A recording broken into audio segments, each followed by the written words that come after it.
Hello everybody, welcome to episode 6 of the YYC Real Estate Show. It's your host, Zach Fulton, along with Sebastian and Sheraz here.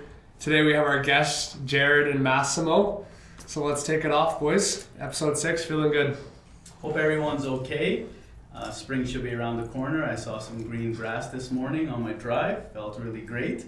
An update, last 7 days, 791 sales. So we are still very, very active. And the highest one in the last 7 days was on Carlton Street, 3.6 million, Upper Mount Royal. And as you guys know, we're still in a very, very strong seller's market. The most notable challenge today has been related to, of course, the supply levels. So even though sales are down from last year, inventory's down, we're still seeing competing offers because of that supply. So do you guys want to talk about anything about your listings that we brushed on last week? Yeah, I think I had a good week this week. I had a listing that I talked about last week that was coming on the market. It's 13 Sun Valley Road in Cochrane, and it's sold in just under 24 hours for $31,000 over asking. So that goes, as conditional right now, it goes firm on May 4th, hopefully. Really good couple. It was cool because the buyers actually, there's competing offers, but the buyers wrote a handwritten letter to the seller, so that kind of helped. So just if you are a buyer, there's always other things you can do besides offer. Obviously, like we talked about last week, the lease conditions, but then again, also personal letters. They sent a pre-approval letter, so we knew that the financing looks pretty solid. So there's always things you can do, and if you have a good realtor, that helps too. I'm listing 5204 Dalton Drive, Unit 904 on Monday, and that's a 1-bed, 1-bath, cute little apartment. Faces Nose Hill, and that's going to be $224,900, so $224,900, and that's about all I'm working on right now. Just door knocking, calling, but yeah, it was a good week. So nice. I just got my listing in Cochrane. That's still steady interest, but it's going to be a lot easier when I can get people through it. It's been kind of tough with the construction and then locking the doors and having some issues there. But apart from that, no, steady interest. Things have been good, and yeah, what a good week. I'll quickly talk about Jared here and these 2 closing gifts that we have. I use Jared for my closing gifts for my clients. It's a great relationship. Customized little wine basket in a nice fancy crate that they can use down the road. And so this is 2 deals in one. I have a possession tomorrow for the same client, a sale on Monday, and how you want to navigate this. If you have a good agent, he can guide you through this, and you kind of want to get it in writing when you sell your place, that the possession date's adjustable based on when they purchase their next one. Yeah. Then to move only once, you pay a couple days of interest called a bridge financing. So they need the money from their sale, but they want to move into the place they bought. So it's all handled through their lender, giving direction to their lawyer, and it's really easy. It's what I always do for my clients. So Massimo and Jared are here. Now welcome, fellas. Stats out of the way. Happy to have you. Thank you for having us. Yeah, good. Massimo is at Cash and Homes, if you guys are not aware. And Jared, please introduce yourself. And we're here to have you as an esteemed guest today. Sure. Well, I'm Jared Hanna. I'm with Webb Wine Merchant. And I look after the corporate sales department. And Sheraz here and the Green Group are one of our clients. And yeah, we're one of the older wine shops in Calgary. Established in 1985 by Janet Webb. She's the proprietor. She was one of the original private license owners when the province switched from provincially run liquor stores, wine stores, to privatization. Wow. So since 1985, she's had a couple of locations here in Calgary. So we have a long-standing clientele, and we're really building the corporate market and trying to build these beautiful gift boxes that you're using for your clients. I love it. Yeah. Wow. They are beautiful. I love them. Yes, they are beautiful. It's even more beautiful when we get to try them. Oh, okay, that's... Yeah. I was wondering what these glasses here were for. All of these? It's just a tease. Yeah. Well, especially too, it's funny, when the sun comes out, that's when people are, the mood picks up. I'm sure you can recognize that in the business that you're in. Yeah. People are probably more active. Obviously, they want to purchase, but maybe people are active to sell. It's no different with us. People are active. They want to get together with friends, and celebrate the good things in life, like summer coming. Like summer and so coming, yes. Rosés, bubbles are always good. We all love bubbles. I love bubbles. Good old bubble bath. Me too. So yeah. Well, really nice to have you. Looking Thank you. forward to the conversation today. Massimo, please introduce yourself. My name is Massimo Pisciotta. I work for Cash In Homes. So essentially, we're real estate investors, but I consider ourselves more of like real estate solutionist. No matter what sort of situation you have going on with your property, we could always come up with some sort of creative solution in regards to making sure that you're taken care of at the absolute finest and easiest convenience. As a whole, that is pretty much what we do. We do look for properties off market. We work privately with a pretty large group of investors. So we have a lot of capability when it comes to making a creative decision in regards to taking care of your property. Yeah. And we talked about it with Brennan on that episode, a few episodes back. And what I really love about their passion and their care that they give to their clients is like Massimo's firsthand. He'll take you, pick you up, take you to an appointment, pick you up at the airport, like whatever he has to do to help 100%. them in their situation. Anything so I I love gotta that. do. Yeah. For example, there was one lady that didn't necessarily have a car, and she had to go to the lawyer's office, so I left the office, went to go give her a ride to the lawyer's office, waited for her to be done with her stuff, and took her back home, and then just came back to work and finished off the day. But yeah, I do everything I can to possibly take care of the sellers and make sure that they're okay and satisfied with the service. Yeah. I think it goes a long way in all of our businesses, like how personal you can be and like going that extra mile for people. It's not like that just 9 to 5 anymore, which is actually why I love real estate. I was talking to my dad about this the other day. And like we've all probably worked that 9 to 5 job or earlier, you know, that scheduled job. But it's cool to be able to do different things in your day that you maybe didn't think you were going to do, like that, for example. And it's not even a burden. It's something you want to do and something that helps you and something that helps them. So it's rewarding for all of us in being in the sales business. So. It's excellent. No, customer service is so important. It's almost a bit of a lost art. Mm-hmm. But you know, when you're helping somebody else too, that feels good. That, like you said, you're doing something rather than the day-to-day stuff, the tedious stuff. Yeah, exactly. doing stuff you don't necessarily have to do but want to do, which is a good change. So, Jared, I wanted to ask and start from the beginning. When did your love and passion for wine start? Well, that's a good question. You know, first of all, just on what you were talking about, I think it's really important that when you're doing something that you're passionate about it. And, you know, if you're passionate for real estate, passionate for wine, I've been in business for, you know, the better part of 30 years. And for me, wine was never really a big deal in our house. I wasn't raised with, you know, wine drinking family. But when we moved out to Calgary, when our family moved here 4 years ago, my wife and I took a trip out to the interior, to Okanagan, and spent a week in wine country in Naramata Bench. And we went to a lot of wineries and just really enjoyed the experience and just really got into the vibe of it. Wine is really science and art kind of coming together. And so it's just a really good vibe too. You know, around that time it was around COVID. And the thing about wine is it brings people together. Mm-hmm. You know, it's something we have in common that brings people together, and when you bring people together with something in common, you have community. Mm-hmm. And community is just a great starting place to be passionate about something.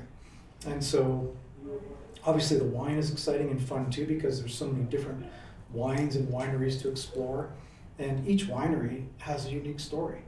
You know, everybody's sort of set something up in their own way, personalized it in their own way, so you get to hear people's stories, and everybody's life story is just so interesting. There's so much you can learn from people.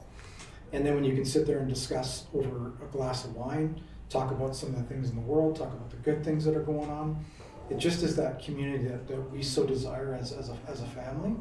And then I was like, so we can actually do something we love, which is community. We can do that over wine, and you can actually maybe make a business out of this. Wow. I was like, put all those things together, and I'm into this. And so we talked about it and said, hey, in the sunset of our life, or the second half of our life, maybe this is something we can pursue. And so when I got back home to Calgary, I researched some courses and really got immersed in the education of it. Mm-hmm. And then did some travel to Southern California, sort of to Napa Valley, and then to Italy, and just really immersed myself into it, and came back and said, yeah, this is something I'm gonna get into. And so I wanted to get into all areas of the business, learn from the producers, learn how it gets imported and distributed, Mm-hmm. and then on the retail side, working face to face with the clients and people out there that are wine drinkers and wine enthusiasts. And what's encouraging about being with you guys is you guys are the demographic that we're looking to really get into wine. Massimo and I met, almost 6 months ago. Yeah, give or take around that. I think And that's it.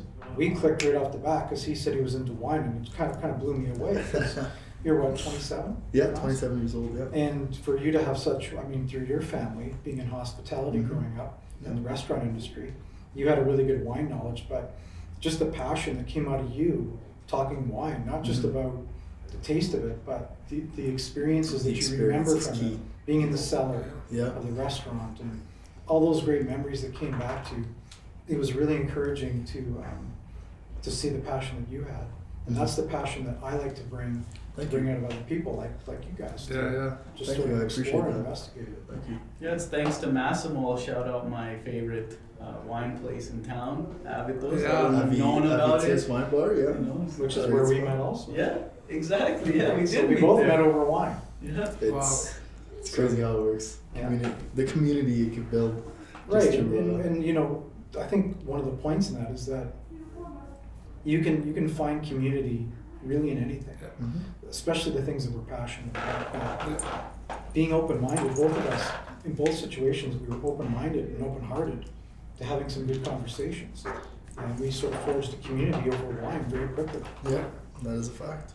I was gonna say you have to be open about it. Like there's community can start, but if you're not open to it, it's not gonna last very long, or it's not gonna start, obviously. So I think that's a big thing, and just your personality and all of us, I think, and I know you guys pretty well, and not you as much, but hopefully I will. And it's just about being like open and friendly and kind of letting like your passion show. Because like you said, like I don't want to deal with somebody on another job that I tell it doesn't have passion for that job.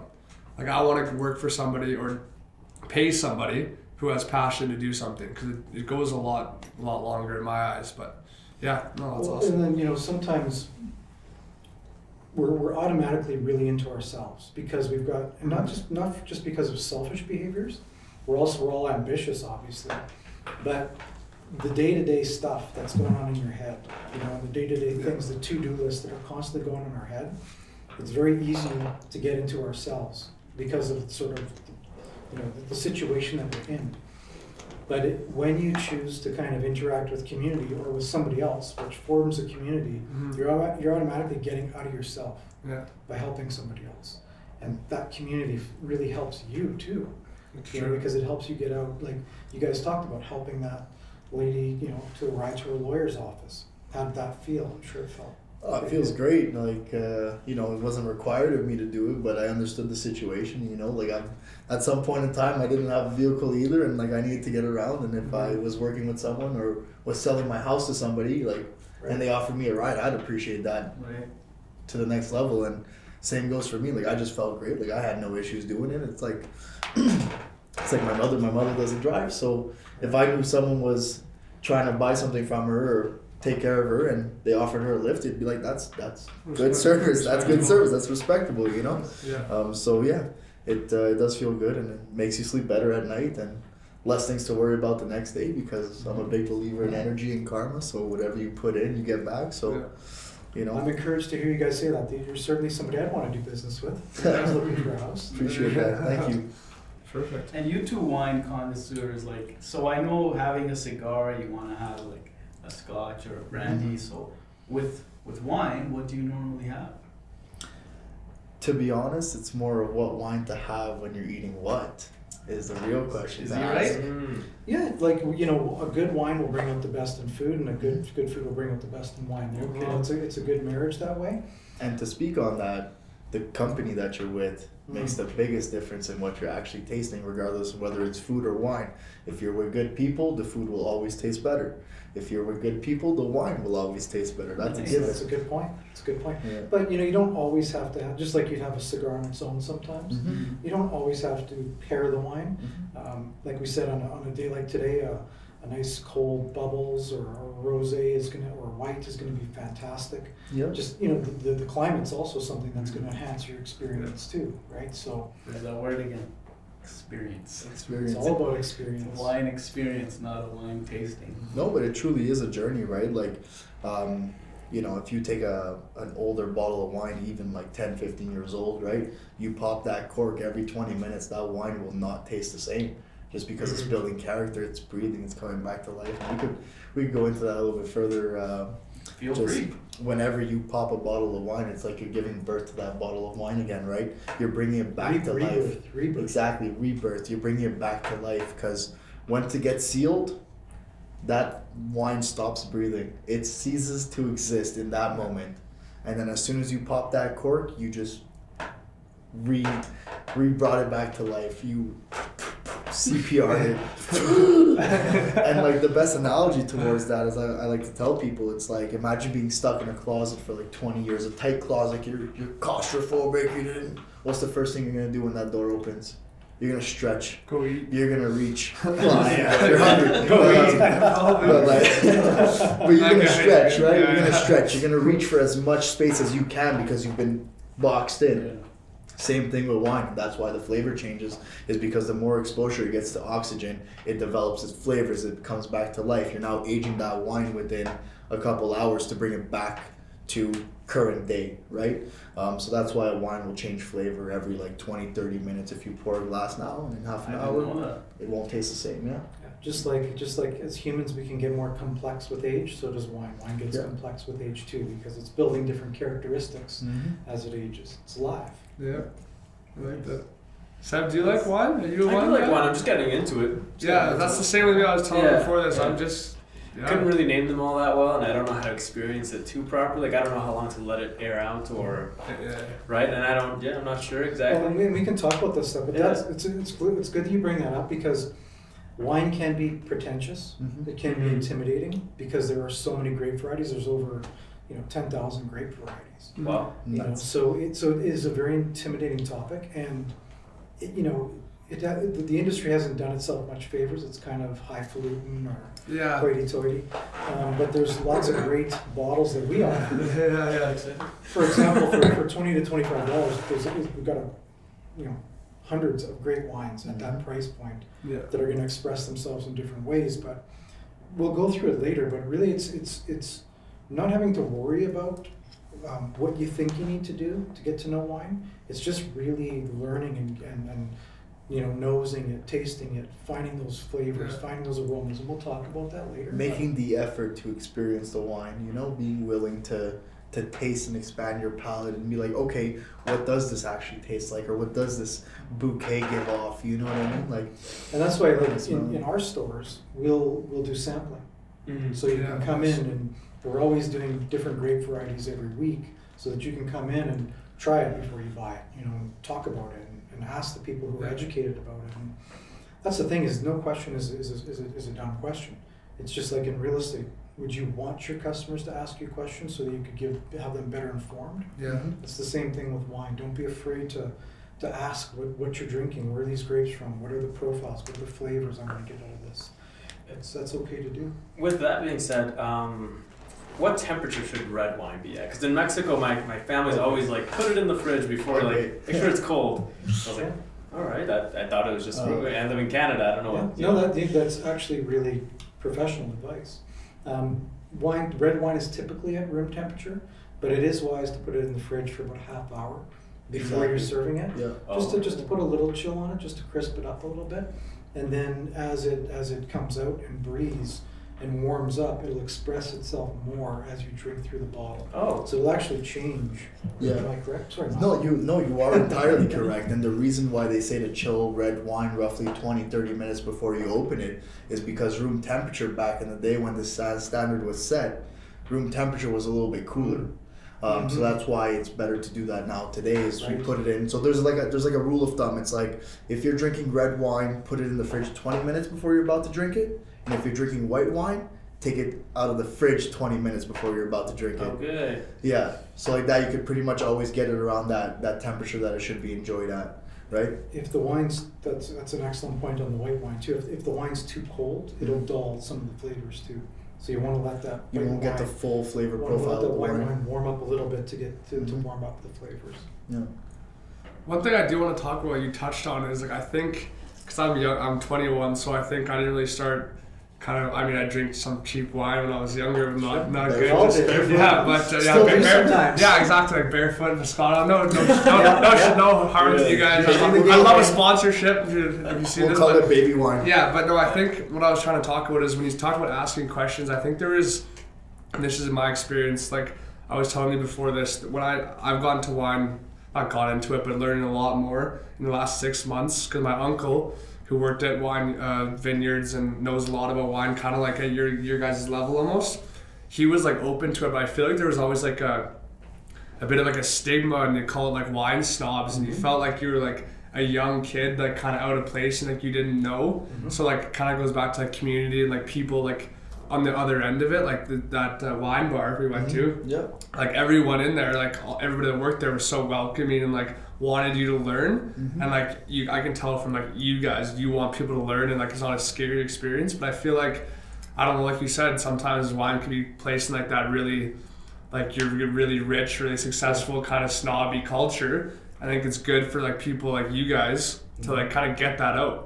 Because it's intimidating. Like I think wine is Like- by far, like maybe in like terms of like Scotch too on the other side, but like wine is intimidating if you don't know, like if you order wine at a bar that you don't feel that like that love from the server or the person working to give you that information, you kind of feel like an idiot. No, So I'm really glad you're being open and honest with that. Yeah. Like, and good for you. And even we talked about the customer service. There's a lot of times those servers don't even know. yeah, You know, and it's hard for them because they got to know about the food, let alone 100 wines on the list. Right? true. So it goes both ways, and then there you are stuck with what to get. But I think just look. I started out when I had a lot of I'd steal whatever alcohol was in my parents' liquor cabinet. Yeah. Right, so I had horrible I experiences. think we all did I that. think I think you're wrong if you did. So And we call it the shit mix. yeah. Whatever Whatever so you like, get your hands on. but that was my first experience with Scotch, Yeah, which yeah. was horrible. Yeah. And it scarred me, or tequila. But now, you get into the spirit, and it's a lot better because you know a lot more about it because you're trying it.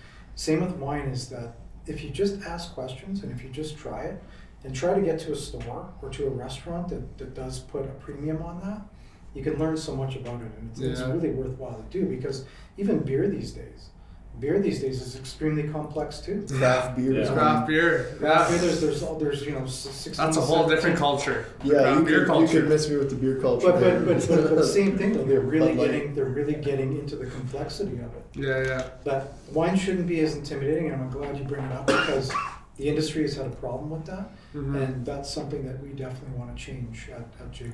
Yeah, perfect. No, that's awesome. I can tell. Same with you. Yeah, man. Yeah. Like wine is meant to be enjoyed, right? And like obviously there is $1,000 bottles and that sort of stuff, but like you could pretty much get the exact same quality out of like a $25, $30 bottle of wine. The price of wine, I find, comes from how many hands touch it and how much mass production there is in regards to making that bottle, right? So typically the cheaper the bottle of wine, the more mechanical production there is, the less hands are touching it, more machine operated on a large scale mass production. Whereas the more expensive bottles of wine, you have the local guys asking their friends to come help out and pick the grapes. They're in the field cutting them down with scissors. They're processing it. They're driving the tractor down to the thing. They're stomping on it with their feet. Not really, but that's the idea of Really, it. it's a little bit more organic process. Exactly, more of like care a put natural into it, process to it, and more of like a hands-on More person. personal. Exactly, Yeah, yeah. more personal experience More in regards scarcity to. on the grape. Exactly, there's less vines available, so that'll increase the price because their cost of production is expensive or whatever the case is. So typically, the higher the price is, the more personal that wine is. So that's why it makes it a little bit more exclusive and a little bit higher of a margin, but you could get pretty much the exact same quality out of a $35, $40 bottle of wine. So Wow. Picturing that organic process, do you guys know where the closest vineyard would be to us here in town? Is it BC? Is it In terms of an organic process. Yeah, I mean that's happening in the interior. It happens in Naramata, Kelowna. There's a lot of It's from my uncle work. Yeah. sustainable practices happening. A lot of biodynamics is a new thing too, where you're really, the way that the moon phases and things Mhm. like that. Like it's almost spiritual in a sense. Wow. The way that the effort No, that people it's- are putting into it to Wow, really it's get true. in tune with the terroir, which is the earth around them, and then also the biodynamics of how everything's working within The that amount circle. of days of sun, the amount of days of rain, like the climate plays a huge role, right? So I feel like vintage these days has been a little bit saturated, but the original meaning of a vintage was whenever there was a major climate event during that harvest season, right? So like extreme heat one year during their climate, like during their season, would create a vintage because the grapes aren't typically standard and they changed in that dynamic. Or there was like a whole year of rain, so there was a very little harvest, and the vines changed a little bit because they were oversaturated, they didn't produce as much wine and that sort of stuff. So a vintage is basically something that went wrong in the weather from the old world, is how they determined what was a vintage. But nowadays I feel like people just like to slap vintage on things and be like, this is a vintage. And it's like, what happened? What happened? So there's a few things when it comes to wine, but climate does play a big role in regards to production and yield out of the product. So What's your go-to wine? what's my go-to Yeah, wine? your go-to. Yeah. To be honest. Should we give you a top 3? Should we give them a top 3 then? You can't pick No, one? no, it's cool. I got an answer. So like basically go-to wine, no questions asked, no matter the price point, I'll always drink a Sauvignon Blanc. A nice white wine, crisp, fresh, refreshing, good with Like a pretty much taster. anything. Like Do you you get have a like country of choice? France. I'll always, even though I'm Italian, I love my French wines. Big fan of French wines, and I find they know what they're doing. So And you? Yourself? Yeah, I mean, for me, it's more of go back to the experience. I like to start out with some bubbles, like just cleanse the palate, some sparkling wine. I like Spanish whites, actually, is what I'm into right now. They're Yeah. really interesting, yeah. or a white Burgundy, which would be a Chardonnay grape, is nice. And then in the reds, I like sort of more of a bolder expression. So say like a Barolo, which is like a Nebbiolo grape from northern Italy, or a good old Cab Sauv, that's from maybe the Napa area or something. Anything Sheraz for me. Anything Well, Sheraz. that's interesting. Like Name with percentage. My answer. when we first met, Sheraz is the Australian pronunciation of Syrah grape, the Syrah grape originating from France, but named Sheraz in Australia. But the Syrah grape is a bolder expression, a little bit muscular, Yeah. That's why he's in the middle. That's why he's in the middle. Get out of here, but feel him. It fits you well, man. It fits you well. Bought out a baby. Don't touch me, don't touch me. That's funny. What is this gift for our podcast today, you said? Yeah, so like we talked about, we do gifting services. So we do like the Bordeaux boxes as we see here. But we also do, boxes of 2. We do individual bottles. So whether we're doing like a bottle of champagne, which we'll do sort of in a clear wrap so you can see the bottle, or just something like this is nice and simple. What a Very good nice package is here. Yeah, it's beautiful. It's the first thing I noticed for sure. We'll attach and talk about how you can contact them at the end, but It doesn't. like Naruto, Oh yeah, I like that. like Naruto and wine. Well, that's a lot. It's the summer look, right? 100%. It's that summer vibe then. Yeah. So I talked about a white Rioja from Spain. It looks like this is a red Oh. from northern Spain, from the Rioja region. This will be a Tempranillo grape, it's called. And it's a Crianza 2019 vintage. So a Love it. Crianza means how long it's been aged. So this is going to have been aged about 2 years in a barrel. And so it's probably an American oak. And wine can be aged in American oak or French oak. And they give off, you're going to get flavor profiles from Wow. the barrel. Yeah. That's And you will in crazy. Scotch too. Yeah. You'll Wow. get, that's where a lot of the flavor comes from, is where it's being aged. And so we'll get some of that barrel flavor, probably like vanilla notes is more an American oak. And And it's been, you get some aging in the bottle too. This guy knows. I Yeah. always thought This the number, guy like the knows. year on it, was always the age of the wine. I always Yeah. think, It's the vintage in which the grapes have been picked. Oh, okay. Yeah. So yeah, sorry, that's a good point. So that Harvested. that number is when it's The bottled. grapes have been harvested Okay. Yeah. Okay. and bottled. Check the yes. bottle. Oh, Pass it around. Oh, that's beautiful. you're beautiful. Thank you. Everybody's beautiful. Stop not on the podcast, honey. Oh, that's funny. That summer, man. That summer thing. We're all happier. Yeah, we're all giddy over Yeah, here. that's awesome. Yeah, like I was saying, the drive this morning, I was looking left and right, and the grass was green, Oh yeah. starting to turn. Yeah. Great feeling. Mhm.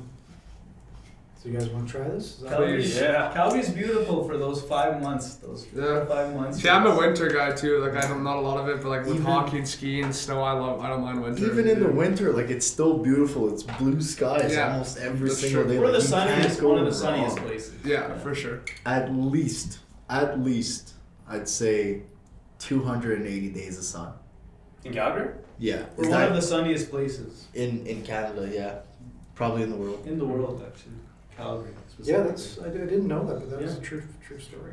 What other true facts were I was talking to Zach about? Ginger beef invented in Calgary? Shaft, the drink Shaft, Caesar? and the Caesar. Yeah. The Caesar? Yeah. Yes. The salad or the drink? No, the The drink. drink. Is it? Is Yeah. that? Can we fact check? No, that? we did it this morning because I We was did? questioning I it knew it at was the gym. Canada. It's 100%. Fascinating. I think at some point Calgary was the cleanest city in the world as well. It's Yeah. still pretty clean, man. Yeah. For a big city, I That's- love Calgary. that's impressive. I do. That's Yeah. one thing that actually made me didn't make me stay here. It was just something that I noticed that I was very appreciative of. Is like the city of Calgary is a very clean city. Very clean city. Sir, thank you, sir. I'll pass it down. Yeah. Sir, It's almost like we're doing a communal wine, if you will. yeah, of course. Is that part of the rules or something? I mean, if you get handed a glass of wine, you take See, a glass of wine. and these are things I need to know. These are the rules. And what are you doing now? Teach us from the beginning. Yeah, I here. wanna know this whole process. Sure. As Where's soon- that, can you grab that As one soon piece as there? I Yeah. get a glass of wine in front of me, like take a good sniff, get a really good whiff. With our big schnozzes, dude, we Oh, get a yeah. big whiff. You practically get drunk just from smelling. Yeah. One thing you can do too is before, so there's our senses, right? We've got what do we see? So if you put the wine up against some white paper or against the whiteboard, you can see the color, right? So it's a ruby red. So it's call it like medium, like it's like bolder wine would be really dark. Mhm. A lighter wine would be more delicate, like a Pinot Noir. So you kind of look at that. If it's been aging, you'll see sort of a garnet or brown hue. This is a very young wine, so Yeah. you won't see that age. So that's the first thing you do is you can just look at the wine pretty simply. Then you want to just take a whiff first. By the way, the smell that comes out of the glass is called a bouquet. Bouquet. Yeah. So you take just a quick whiff, and your nose is going to tell you more about the wine than actually your mouth will. Okay, because the senses we can smell, our sense of smell is stronger. And so you can pick out a lot of that. You should pick out like some cherry. That's kind of more the predominant fruit. You're going to pick out some. They even call it like a cigar box, Yeah. leather or tobacco or Yeah, vanilla with some Smoky. of that, Something like a little bit more or smoky, dusty, woody, somebody would say. musty. Yeah. And then you kind of to swirl it around a bit. It's just going to get warm it up a bit and kind of let that expression come out in the nose. And you're opening up the wine a little bit to more oxygen, right? When you're swirling around, you're creating more surface area in the wine, and it's like mixing, right? So to your point, Massimo, this is like I believe this is $22 on the shelf, but this is a really great wine. Like this has been aged for a couple of years, Yeah. on oak. So it's a more of a complex wine. It's got some complexity to it. It's not just fruit. There's other flavors there, other aromas. So really good entry level bottle of wine. It actually is a really good entry level bottle of wine. And a little taste, Yeah. a little swish. Can we drink it yet? Can we drink So- it? Oh, it's okay. No, drink it. But if you like taking a swish again is going to be like swishing it around is going to give you if it sticks to your teeth or something, that's called tannin. That comes from the grape skins.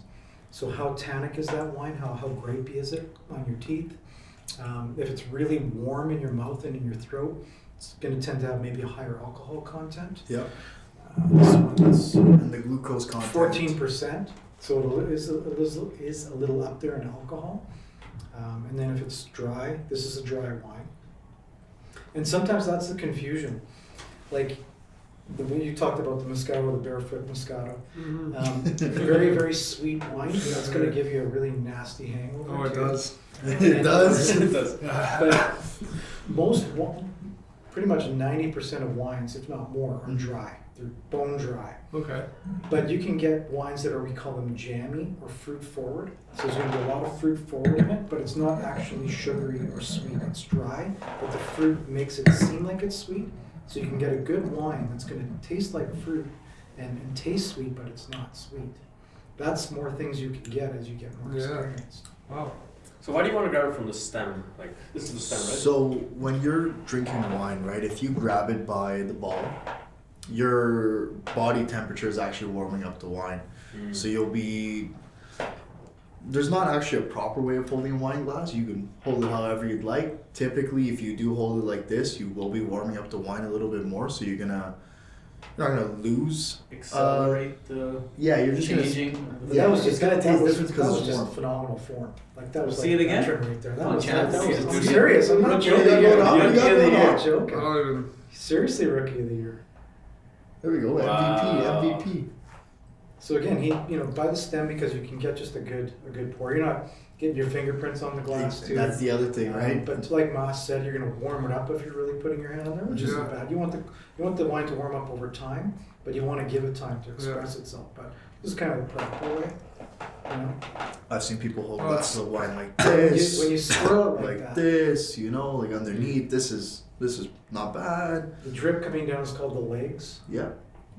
That shows the legs, sort of how much alcohol content is in there. If you're And seeing more glucose of the content. formation of the legs, it's kind of like a higher alcohol content. So it's one of those things where you can sit around and have a conversation, right? And what I like to do too is we talk about, like, this is from Spain, right? Yeah, Wouldn't you want to go to Spain? Oh, yeah, I do. You think of, so then when you think about a good way to pair wine too is where it's from. Have some food from where it's from. Wine. A good steak is what they would serve up in Spain, or they would serve like a skewer or something with beef or lamb. A nice paella. Yeah. So yeah, exactly. So pairs well. You can't go wrong pairing the country's food with the wine. The wine with the I got a saying for that. What grows together goes together. It's as simple as that, right? And like you'll actually get notes of that inside the wine as well, right? So things that it's growing next to, like Italian wines, you'll get some tomatoes. You know what I mean? You'll get some like herbs, some nice green grass in there. Like there's a lot of notes that come from what's growing around it, and some very experienced sommeliers could tell you what wine is which, even though they come from across the street from each other.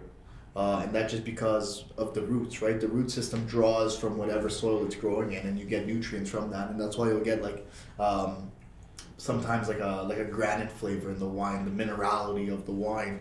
It's because it's basically in rocks. It's growing through rocks underneath the soil and all that sort of stuff. So the deeper the roots go, the more flavor and the more things you'll pick up naturally from the earth. Or things like even salinity like this, the saltiness if it's by the ocean. Yeah. You'll catch some of that ocean breezes coming onto the grape, and that salt content going into the grape, so there'll be some salinity on it. So that's excellent points, Massimo, is that where it's grown, even if you just think about what's going on, like what's in the soil, what's the climate like it's ripening the grape more, where is it close to water, all those things add into the flavor profile of the grape. Tell me if I'm wrong, but you could practically taste the Spanish summer in this glass of wine. I'm seeing it. You taste it. It has like a little bit of like that dryness, we'll call it, but like there's something that when you take a sip, it just warms the soul. And it's like, okay. And then you're like, okay, Spain, beautiful, nice beach in Spain. I could picture myself drinking this, even though it's a red wine. I typically like to drink something a little bit lighter in the sun, but this would be good to enjoy in the sun. But again, too, without us being like, oh, look at me swirling my wine. But you know, it's kind of fun, right? Like, It it's is. fun to, It is kind of fun. but it should be fun. Like, Yeah, because you'll pick up something like it's like, oh, I just picked up dill. Like, is that possible? You know, and there's no stupid aroma. well- There's so many. There's probably over 100 aromas that you can pick up from. Well, it's fascinating because as you say them, I'm like picking them up, right? Yeah, I don't know if that's it's why like the, a mental thing. the education Yeah, is huge right. on anything like that. And like we haven't even really noticed. Like we've probably been sitting here since you poured that for the last 12 minutes talking about it, and like time is like That's flown because it's easy and fun. Like it's Yeah. it's Kind of what happens Should we- to us at yeah, the exactly. And then you're there for like 4 hours. Yeah. Should we toast to the new arena coming? In Calgary? Oh That's yeah. wait, hold on. Deal in principle. When it happens, it happens. But we Yeah. can choose to. finally. Yeah. Well, and in the last, and I don't know the exact numbers, so I don't want anybody to quote me here, but I got this knowledge from my mother. God bless you, Mom. But anyways, in the last 18 months, I think it doubled in production price from when it was, or almost doubled. Because when they were thinking about doing it, they got shut down. Mm-hmm. It's almost doubled since then. Well, inflation, that's- man. Yeah, but it's just I'm it just should have been done for. They also did add some other pieces. Okay. They Yeah, added yeah. some other pieces to it, some infrastructure, some Yeah. other buildings in there. So they sort of sweetened the projects within it so they could get some provincial money. Okay. But I believe that was a cash and homes deal, wasn't it? You guys knocked on the door of the Saddle Dome. and 100%. asked if They were selling. Yeah. I cold called the owner of the Saddle Dome, was like, Yeah. yo Hey, man, What's up? sell me the dome. Yeah. Sell me the dome, let's get it on paper. Called the Calgary Massimos. No Calgary Flames. I got the key to the city. My Yeah. dad still brags all the time when he came here in '89. He was a painter, like commercial painting. He still brags all the time. If we're ever close or the Saddle Dome gets mentioned, he's like, me and my crew painted the ceiling of that Oh Saddle Dome. wow. Wow. That's saying something. That's pretty cool. No, that's man. good. That's- If you have any hand in the Saddle Dome, that's pretty impressive. It's Like, an it's iconic It's place. historical. Which is so. Are they tearing it? Are they They gonna? will demolish. See, that's gonna be a sad day. I've been pushing We for need to the. all go have the dome diesels there and I need the dome. I mean, the dome foam foams changed a couple years ago, but they're still dome diesels. the dome diesels now. They're a bit What's different. that? But The craft, the beer. yeah, at so the I Saddle Dome. can my experience and what I've been Some people told. call it heroin beer. Too. Yeah, that's what my dad used to call it. And there's a bunch of myths of why. So basically, well, thank you. When you go to the dome, not anymore because they changed the kind of system, but before it was called heroin beers because it was a myth, or maybe not, and they never cleaned the pipes Yeah. that the The beer came lines, in. the So lines. it was years and years Yeah, and you get years that of extra. barley build up, and so yeah. But it's true, like 2 beers at the Saddle Dome was like I know. 6 anywhere else, which was. Yeah. But then they changed it to original Just 16, which nice is moldy lines. Yeah. Just yeah. super high carbonation. $11 a beer for moldy beer. Wow. Gotta love it. Yeah. Well, let's do formal cheers, gentlemen. Yes. Yeah, cheers. Fun. To a new A community. chin Yes. me. Awesome. A chin me. In that. What'd you say? I have a question about real estate related, about vineyards. In Canada, how much would it cost to buy a vineyard? Like, I think it depends what stage, doesn't it? Well, I wouldn't say it depends what stage. It would be more dependent on where it's located and the type of operation that they have going on there, right? Oh, okay. Like if you're looking for a vineyard in Kelowna, I'm pretty sure it's going to cost you a little bit more than, let's say, a vineyard in Golden. Mhm. But typically, vineyards are all placed in positions where they can accommodate the growth of grapes. So it's very hard to put a price on a vineyard rather than just paying what the land value is for Yeah, it. because just the land in those vineyards It would is just amazing. it would just like being it would just be like buying a farm, you know what I mean? It's pretty much the exact same circumstance, just rather than having crops, you Mhm. have vines. So at the end of the day, it is farming. It is farming. It's It a is good, like- it's a good Yeah. analogy. That's the simplest way to put it, it's farming, right? So how it's- many buildings are on the farm? What's the production volume on the farm? All those types of things. Buying Where is it business. located? Yeah, pretty much acquiring a business because it has to operate, right? Yeah. There's operating costs of that. But and that have sort you of guys stuff. have you all been to the interior BC? Yeah. I've been to Penticton.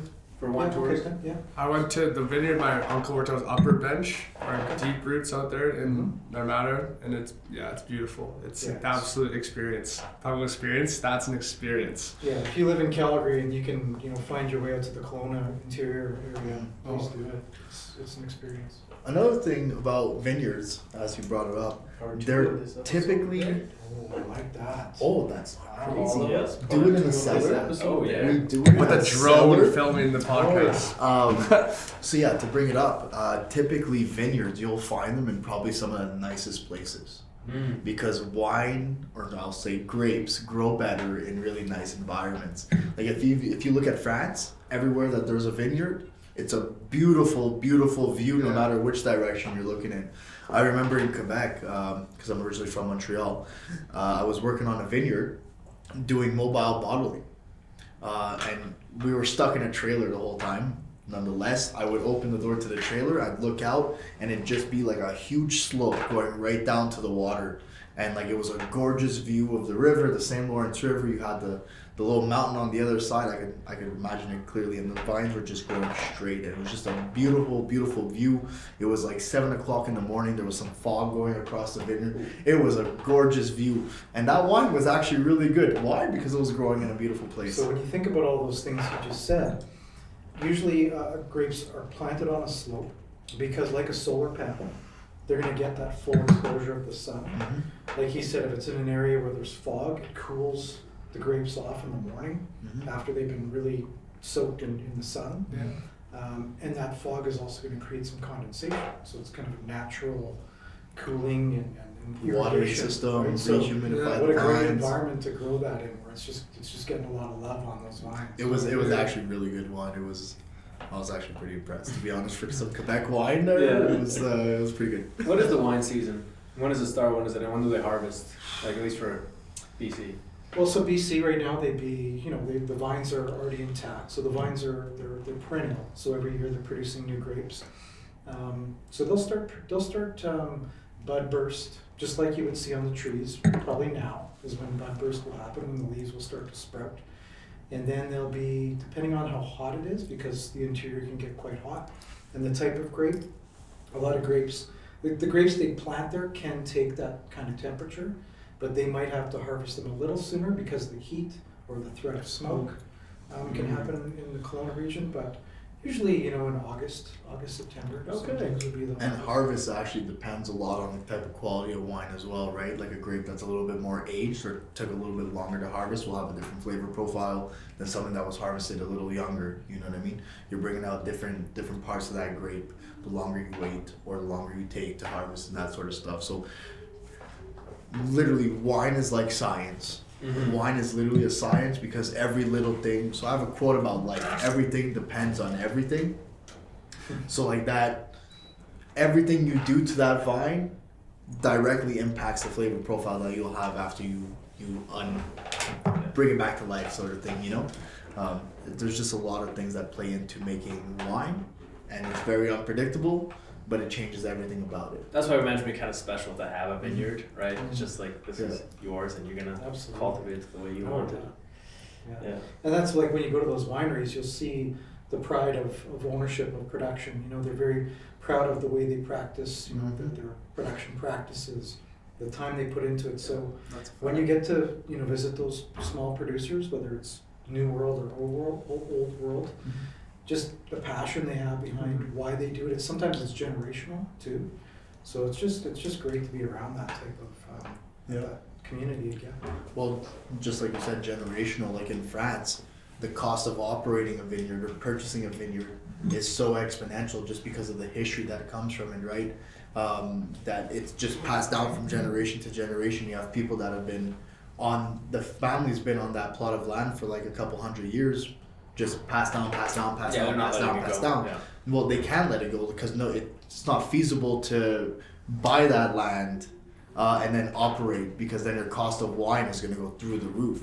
So they're grateful that they're able to produce pretty much at no cost, like no mortgage, no nothing like that. The land's paid off, and they just have to produce the wine. They just have to work and put out, right? Because there's some places like Louis Vuitton, Moet Hennessy, they have a lot of vineyards in the Dom Perignon region for Champagne, but they have the funds to be able to do that, and regardless of whether it's at a loss or not, they do it, and then they purchase and they buy vines and they put out just because they have the money to do it. But to buy a vineyard in France, it's not worth it as an individual to do. Richest company in the world right now. Richest company in the world, yeah. Just passed first European company to be worth over $500 billion. Wow. Yeah. Oh, That's one guy, one family. Wow.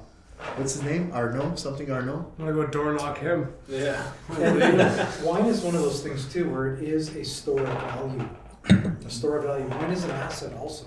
There's a wine asset class that as you get into the Bordeaux region, like you get into the Rothschilds have vineyards, Moet, Tennessee. Moet Chandon. Yeah, like some of that Champagne region, the more expensive, or the premium on the bottle or the region that it's from, that can go up in value astronomically over the years. No. Well, Domaine That's Romani Conti is probably one of the most expensive bottles of wine on the market. And you buy a bottle, and just to make that bottle, each grape is costing you around like $30-40 a grape. So imagine paying $30-40, and I think it's something around, what is it like? What's the number? I looked it up the other day. In regards to how many grapes go into a bottle, I forget the number, but it's something astronomical that's like, okay, well that's why the bottle of wine's fucking like Thousands? So a couple thousand, like not just 1,000, it's like $7,000-8,000 for a bottle of wine. But it's the best produced wine. The guy's been doing it. Well, it's supply and demand too. Same rules apply. And then creating the cloud around the name, and then just Scarcity. having the, I'm drinking a bottle of Domaine Romani Conti. Like, you say that to a wine lover, he's gonna be like, sorry, what? It's just. I've never Snatch thought it. about wine as a commodity though, that you can buy and like hold, and it Yeah. increases Oh, yeah. in value like a stock. Oh yeah. Yeah, then you gotta imagine you have to pay for the fee to like store this wine that you bought and whatnot. Yeah. Wow. Well, Jefferson bottles, right? Like Thomas Jefferson made some wine, and I'm not too sure how many bottles he made, but one of those Jefferson bottles, even though you probably can't drink that wine anymore, is worth well over $500,000. Wow. It's like okay, but it's just the person that produced it, right? And that's the other thing that goes into wine, is the person that's actually producing it, their story, how they go about their business, and that sort of stuff. Like you get really involved in the history of the wine and the person that's making it. Yeah. That's what makes Wayne a big Gretzky difference. Wayne Gretzky wine. Yeah, Pretty yeah, good. some too. Is there a Well, way? I mean, I don't really know if it's good or not. But Who's this Wayne Gretzky? How are you talking about? What's There's the 99 reasons to know why. yeah, Hey! But playing hockey's not one. that was terrible. at J Webb, what is your most luxurious or top end wine or wine product? What's your highest one? If someone said, I want the best wine you have, Like a Sassicaia from Italy. Sassicaia is really yeah, good. be about 200, I believe, 250 Mm. a bottle. But we don't typically go over that in the store. okay. If you want, so 200 would be probably as high as we go. But if someone wanted to, we would procure something that's $1,000 or $1,500 if somebody wanted to go for that. That's typically not the market we're into. Do you guys have these branded? We do, Your own? Yep. You should put it in my gift basket. absolutely. This is a waiter's friend. Put it in. I was just thinking about that. If I gift this, what if they're? Well, Because there's- this couple's a young couple, Mm. so they are excited about this gift because they saw me post a gift from you for another client. Yeah. They're really excited about it. So just hoping. Yeah, no, that's a good idea because sometimes in the new home, if it's been presented there and everything's not in it yet, and they want to have some wine. But that's why we always put a sparkler in there. Okay. So you don't need a cork Right. or a corkscrew. You just pop it out, and away you go. Wow. Yeah, we always in your boxes. I make sure that we have a sparkling wine in there to celebrate the occasion, which is another interesting thing. You'll hear a lot of people refer to sparkling wine as champagne, Oh, but champagne is specific to the region. yeah. It's like, Really? I didn't know You that. can't it's like get if you have champagne if you have a it's not rye, like if you have champagne. a rum and coke, well, you're actually having a rum and cola. Coke is specific to the producer. Wow. Just like champagne is specific to Champagne, France. Yeah. Legally, it has to. It can only be called champagne if it's from the region of Champagne. Cologne, same thing with Cologne. Cologne, you can't get Cologne unless it's from Cologne, France. Oh, didn't know that. Yeah. Oh. Yeah. So a sparkling wine typically, like, there are a lot of producers. In Italy, it's called Prosecco. That's like a sparkling wine. Mm-hmm. Wow. I did not know that. That's crazy. Spain, it's called Cava.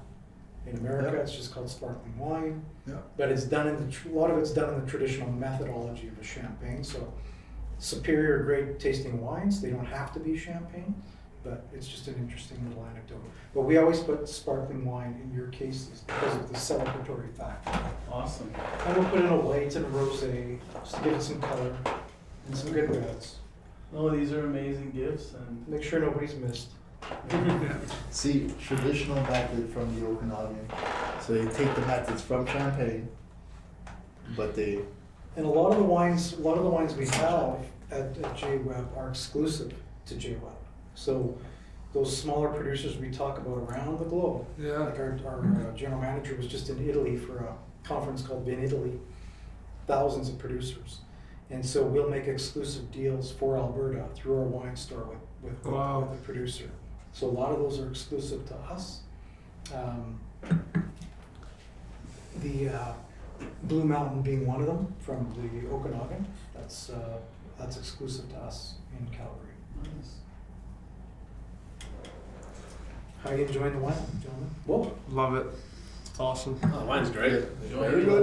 It's very good. best episode we've had. This is a good wine. I'm actually like quite Kidding, impressed Brennan. considering it's pretty young. $22 bottle of wine. It's actually really good. It's up there. Why does it's just I don't know why, but sometimes when I drink wine, I have 2 sips, instant headache. Why, is there a reason for that? Sulfurs. Sulfates. Sulfites in the wine will. Lots of times, that's kind of a myth.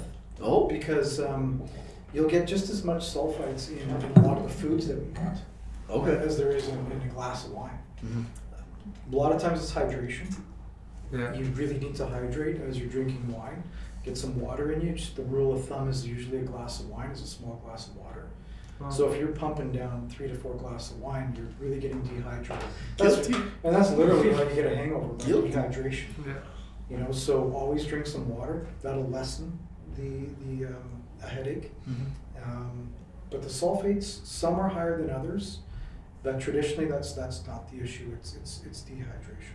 And we also live in a very dry city. Yeah, no kidding. That's one thing I noticed. I came out Yeah, here so- used to like 45% humidity. Came out here, I was like a little raisin. Just shriveled up. Yeah, it was.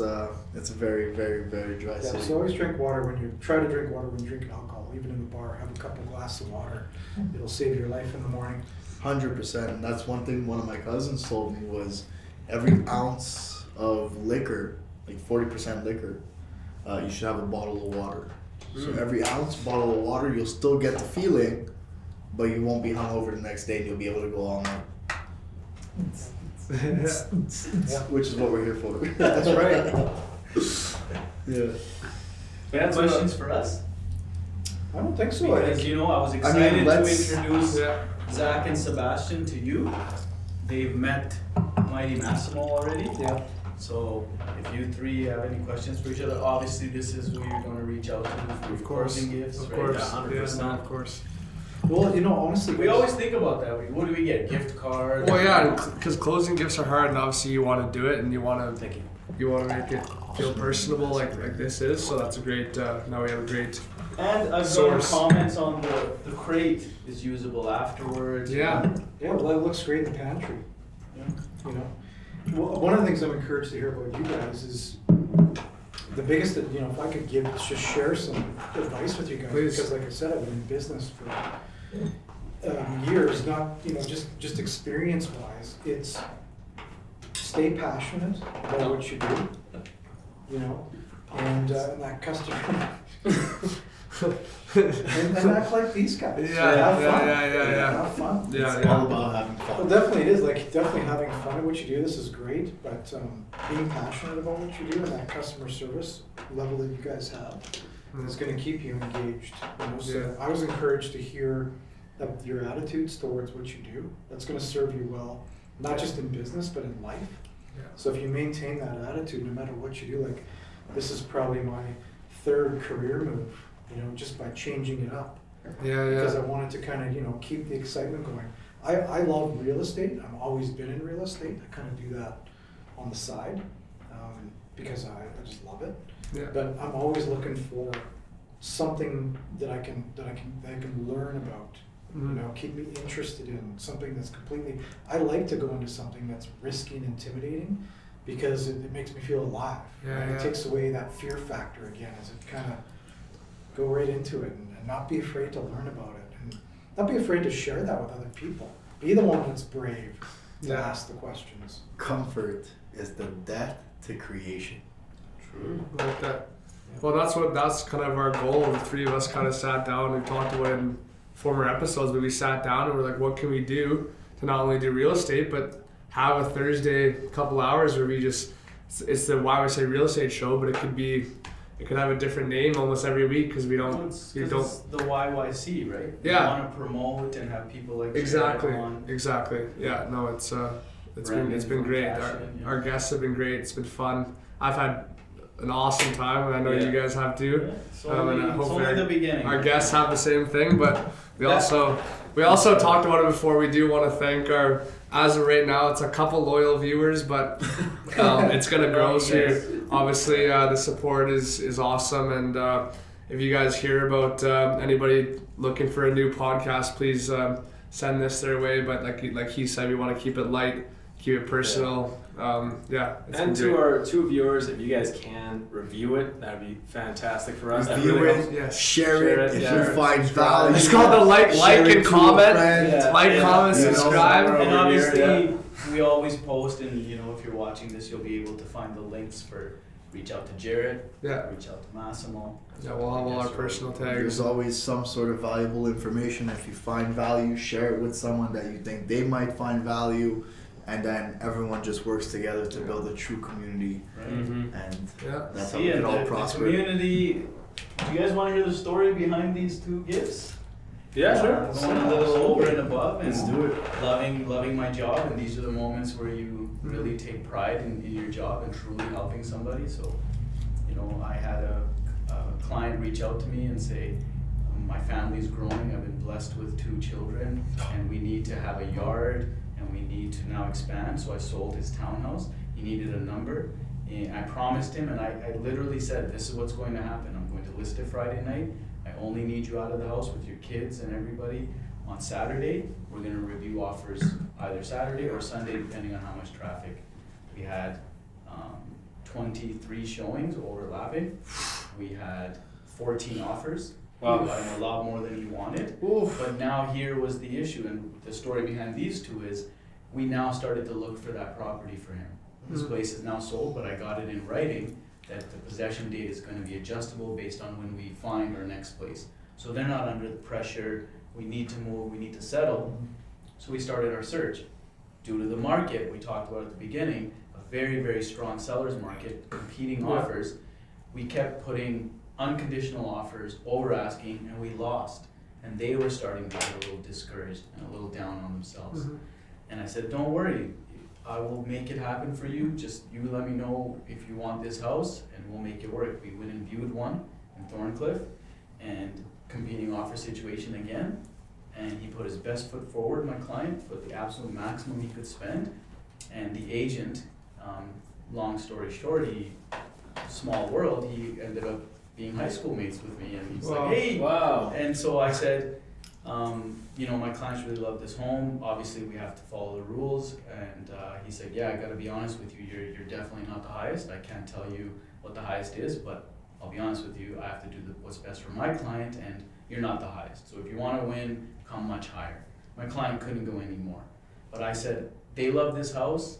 I'm going to make this happen for them. I went and grabbed flowers. I drove over to that house. The loving loving couple, 60, over that. They were like in their 70s. I remember you telling me And about I this. said, do you story. remember me and my clients that were outside with their children and everything? And they said, yeah, we remember you. And I said, I know you have offers that are higher in front of you, but just like you put your roots here for 36 years, my clients want to put their roots down as well. We may not be the highest, but understand it's going to a really good client, and we'd love it if you would accept their offer, and we're willing to do whatever you need us to do. Oh, well then can you put this date for possession? Can you do this? Can you accept that we leave furniture? Because look at us, we can't move it. Leave whatever you want to leave. You decide the possession date, and if you sign here, we'll make it happen. So I did it old fashioned in front of them with the papers, got them to sign, and that's how I was able to Starting get to these sound like two. a wholesaler. Yeah, hey, you do what you have I'm to do. just kidding. That might get you in trouble with Rico. No, I'm just Wholesaler. kidding. It's, again, you know, like whatever you have to do to go a little over and above. I could have just let that one go as well and put our best foot forward and then called them and said, hey, someone got it for hire, right? Whereas we've now gone there and we've met them and we all sat down and brought a bottle of champagne. You saw the photo and everyone Sparkling hugged wine. each other. Sparkling wine. Sparkling wine, I learned. Yeah. Sparkling wine, the good one. So yeah, it was just it was a Catch me chance to quick put myself. everyone together in a room. The new clients met the sellers, and everyone Stand hugged it out. And, Nice, man. That's an awesome story. Love it. and he was so happy about that. He didn't have to do this; it was unconditional. He said, you know, we had an inspection before, and one of the windows, it's showing that it's losing some heat. So he's like, I'm gonna replace that for them. They have wee little ones. I don't want them playing in that Yeah. basement. So he didn't have to do that, the seller, right? Well, Plus, it was less of an offer than the other ones, but he put in a new window for them too. Yeah. So to speak on that, right? It's like a couple points on that. It's like not accepting no as an answer and going above and beyond, even on the little things, to make the biggest difference for someone, right? You could have easily been like, okay, we have to come up higher, no problem. We're just gonna walk. We can't do it. yeah, But you're like, you know what? No, let me actually see. Let me go beyond, above and beyond, and truly help these people out and see what I could actually do for them. Because if I could change one person's life and help another person out, why not? It's a win-win-win in that situation. yeah, win, That's win, the win, only way I do business. win, win, win. Yeah. I learned that from a buddy of mine. Everything okay? Yeah, He's actually sitting across the seat from me. Good. Jamie, you good? I'm good. I'm good. Yeah. I'm good. Well, this has been good, fellas. I think Before we end this, hold on. Before we end You this, don't have to. how about we all Of course I could. indulge in Yeah. the wine a little bit? Okay. Take a couple sniffs. Sniffs. Starting to get a little tipsy over here. It'll also do Um, that. Yeah, surprisingly. So let's take a couple whiffs, little taste, refresh the palate, and then give your honest feedback of what you taste, feel, smell, and experience drinking this wine. No idea. What do you what do you taste? What do you experience when you're drinking this wine? What do you smell? Actually, before I answer that, I have one question. When I drink more wine, right, I feel like my palate gets covered, right? And I just feel like more of the... Drink some water. Yeah, just drink Cleanse water, the just palate. clear the Cleanse the palate. palate. That's Yeah. why bread and that sort of stuff, like a little charcuterie board, is really good because you can balance out, right? And you could eat a couple Oh, pieces of okay. salami and it'll change the complete flavor in your mouth. You're just oiled it up a little bit. You drink a little bit of water, cleanse, refresh. What I taste in this, it's nice. It's nice. It's not like it is. I do taste the dryness of it, right? It's Yeah, not Sheraz. overly sweet. I don't like too sweet Yeah. of wines, and it's definitely something I can keep on drinking. Did I get in there? 100%. Yeah, and like I said, a lot of wines do give me headaches, but maybe it's because I drink them too fast. That is possible, right? And being able to drink it like this has been quite an experience. Describing the different notes as I'm smelling and tasting it is. So what notes are you smelling right now? Lay it on me. I did smell like that cherry, that woody That note. cherry. Yes. There is a big Yeah. wood, smoked wood almost, like a And I burnt can't wood. when I smell it, I can't help but like not I don't say I smell cheese, but like I can imagine myself eating But a that's charcuterie board exactly with what this. it is, Yeah. right? It's like, okay, I can see myself eating some cheese with this. I can see myself doing this with this. I can see this in this type of setting, in this type of event. Well, you know what I mean? Yeah. It's about creating the experience in your mind and truly living in the wine. I guess you can say, become the wine, become one with the wine. Be like wine, my friend. Be like wine, my friend. I was about to say Bruce Lee. Not water. Be water. Be wine. Jared, what about you, man? What are you getting from this? Yeah, same thing. I'm getting even a little bit of floral notes. Yeah, a little bit of rose. Yeah. But I love how this one is like I said, for such an inexpensive bottle of wine, it's got a lot of complexity. It does.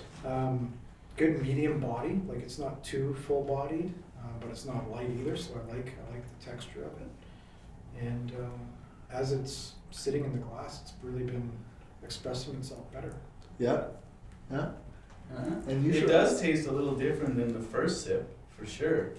Now that you say that, it was like really, really strong flavors. Sharp, acidic. In the beginning. I like that. Like I had that aftertaste of Yeah. kind of like you say, like grapes, if I was eating a lot of grapes and you get that feeling. So, wow, what an experience. So for me, I get a little bit of, like you said, the vanilla from that American oak sort of thing. But I do get a little bit of like burnt oak, you know, which you'll typically. Well, hey, special That guest. dog just opened the door. Yeah. For anybody that couldn't see that, and that dog literally just opened the door. Special guest right here. Kato needed to make his presence known. He needed to come say hi to the boys. Yeah, I get a little bit of like burnt oak, which you'll typically get from like old world kind of. Well, again, the barrel. barrel, when they shape the barrel, you know, there's fire inside of it to shape it. So it's being lit on fire. You know, so you'll get burnt the, sugar, you'll get the burnt smokiness sugar. off of that too. Yeah, a little bit of burnt sugar in there. But it's like overall like an exceptional wine. Like this wine, even on a hot summer day, would be good just because it almost quench your thirst, right? And you'd want to maybe drink a little bit more of it. But it is a very good, well-rounded wine. I'd definitely put this even with a salad, even with a nice acidic salad, just to counteract that that little bit of that dryness, right? Because like a Chardonnay or I feel like even like a Merlot is very creamy. Yeah, well, like you said, with the acidic acid's gonna make you it's thirst quite like it's gonna make you salivate. Very good. And yourself, what do you smell? What do you feel? What do you taste? experiencing? What are you experiencing? I'm more like on the cherry side. I smell like more cherry. Yeah. And like, I think maybe not experience wise, but it's just like easy to drink. It's just It is very fun. easy It to doesn't go down harsh. Like it tastes like kind of what he said. Like it could almost be like an alcoholic water for quenching thirst. Like it just is. Yeah. It's, yeah, but no, I really like it. Obviously, I've got a lot to learn about this, which I want to do. But yeah, I've been impressed. So. In the best way possible, the only way to learn is like start drinking more. I'm not encouraging drinking. Don't become an alcoholic. We're gonna do a But- little disclaimer. experience. The YYC Real Estate Show does That's not exactly encourage day drinking. that's exactly what a sommelier is, right? Like a sommelier tastes a lot of wine, and when he tastes something blind, it's like a Rolodex. It's like a Rolodex at the back of his mind. It starts to do, and he starts picking out. Okay, this is familiar. So it's almost like memorizing the flavor profile of certain wines from certain times, from certain producers, from certain regions, and then finding common ground, and then that's how they're able to be like, okay, this is a wine from this region, from this producer, from this year, from this time, because they've tasted so much wine that they're able to basically pinpoint exactly where that wine comes from. It's just knowledge, practice, rinse, Yeah. repeat. Drink more wine. It's good for you. Awesome. Drink more wine, buy more houses. There we go. Is that true as well? Like for, like it's actually healthy for you, a glass of red wine? Something with A glass. I've heard a glass of red wine a day keeps the doctor away, Yeah. but that's just a common saying. No, glass has been known to have some good effects. Yeah. It's the oxidants, the antioxidants in it. Yeah. Because my uncle sadly had a heart attack, but he's okay. I was the one that went there. It was a tough time, COVID. No one could go see him except me. I was the only one that followed the dumb rules and put the mask on and went in there. But he's thankfully doing better now. But I was there for the doctor's instructions, and he loves his beer, right? So he's like, "Doc, can I still have my beer?" Yeah. And I remember the doctor saying, it's like, have one glass of red wine with your dinner. That's what you should have. Take it easy for now. It's good. I think it's good for circulation, like blood flow. I think it's really good for your heart. Well, It's not really good for your heart, but it helps. There is some benefits in regards to increasing health or longevity. Yeah, I mean, everything in moderation, as they say, right? Yeah, of course. So my sister's grandfather back in the day used to rinse his mouth with Jack Daniels in the morning after he brushed his teeth, and would drink a bottle of wine a day. beauty. Oh, the guy was an absolute beauty. Like, so he rinsed his mouth with Jack Daniels every morning because it was basically equivalent to mouthwash. Yeah. Same concept, really, if you think about it. And then he would drink at least a bottle of wine a day. And this man was strong like an ox. And like, no, he broke a dining room table with his middle finger going like this, and the whole fucking table just pop, broke, literally broke. Like Frank Dukes. He's a legend. The guy's a legend. But just to say, right, like he lived, I think, until like late 90s. Wow. Strong like an ox. Not a day was phased. This man would show off And and this just man's go name? bop, bop, bop. Yeah. Vito. Vito. Of course, Vito. Vito. That's a Vito. Yeah. To Vito. So, Salute to Vito. but yeah, crazy. Wine is for the people, and the people are for the wine. Isn't that Dragon's Den? What's his name? Kevin O'Leary. He's got his own wine. He's a big wine I connoisseur. don't see. I didn't know that. He has his own. He's from, I think he's Ontario or Quebec? Ontario. Any other current events you gentlemen want to dabble in right now? What's happening? Summer's almost here. So is it a rumor I heard? Is it true? Like Stampede's still on. I heard a rumor that it's off. Whoa. It's Don't on. even. It's Yeah, on, right? Even during don't even on. joke. Even joking about that is What is just. this rumor? Making sure. No. Where did you actually hear a rumor like that? I did that they weren't gonna have a Calgary Stampede this year. I don't know I'd who be your very sources surprised. are, but you gotta check that out. Their Just motto making is sure. hell or high water, I'm pretty sure, right? It That's is, their motto. yeah, pretty Yeah. much. Except when the floods happened. And they still had it when the floods happened in Calgary. Did they better have Stampede is the best time of the year in Calgary. Most profitable. There is an energy in the air when the Stampede's going on. It's like a vacation energy for for the fun and for the business side, like the amount of money that's Yeah. brought in during It's like Stampede $1 for all billion coming in for all 10 years. businesses. It helps Calgary, Yeah. so it'll be happening for sure. Yeah. I think it'll be the biggest one, personally. So Okay, do I. yeah. I'm feeling it All too. the shackles are off. Yeah. Yeah. It's How electric out there. about Trudeau the other day saying he's like, I never enforced masks. He said that. He's got a in the short news. memory, doesn't he? Right? Like, I couldn't believe he said that. It's like, dude, Yeah. you enforced We've it. been trying to stay off politics off this thing, but I completely agree. It's It's open no, I know dialogue. it's no, because it could just get bad. Because I agree with you, but that's okay. Zach loves everybody for the record. No, No. try to. Very Try free to. spirit, yeah. It's good. Yeah, try to. Admirable. So yeah, where can people find you? Got your Instagram? Yeah, JWeb is on Instagram, Twitter also, LinkedIn, and then our locations are in Glenmore Landing in the southwest, and same as West 85th is also our second location. Okay, that's great. That's why you said it. Yeah, You no, need that's a like gift. right by my house. Yeah. One right by your house. Awesome. All right, well, Massimo's back, but I think we're gonna wrap it up here. Unless Massimo has something, we should all have a discussion. What are you talking about? Vito? I want Vito. one quote, and then I'm gonna cut it. One quote. Give me one quote. You know what quote I One want? quote. I want the one that's in your Instagram bio. Oh, What is That's it? a good one. Hey. that's Okay. a good one. Okay, so the man that moves mountains starts by moving a pebble.